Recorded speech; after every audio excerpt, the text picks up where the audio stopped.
In this segment of the Microsoft Word tutorial for Mac, I'll demonstrate how to insert a page break in a document and also how to remove the page break if for some reason we need to do so.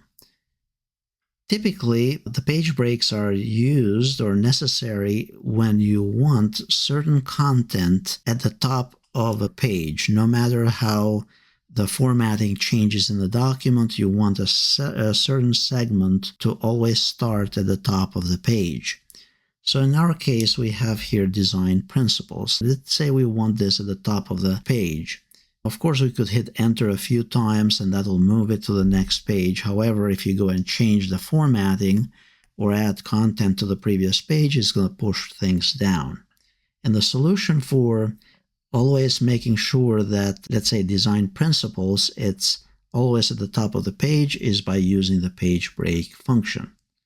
And we can do that by going to the Insert tab and then clicking on Page Break.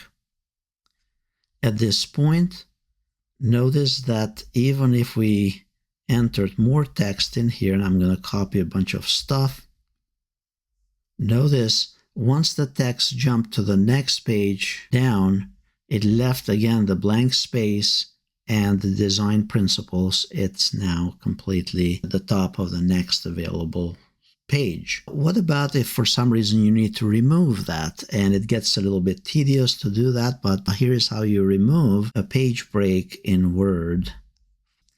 We need to go to the Home tab and then reveal or show and hide the hidden characters in the document. Then notice that there are all these dots everywhere. These are spaces between the words, and these blue paragraph marks are areas where we hit return on the keyboard.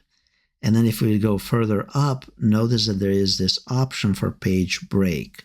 To remove the page break, we need to click somewhere after the page break option and then press delete on the keyboard.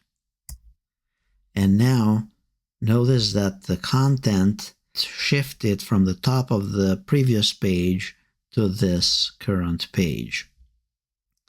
And then we can unhide the hidden characters in the document by pressing on this paragraph mark icon here.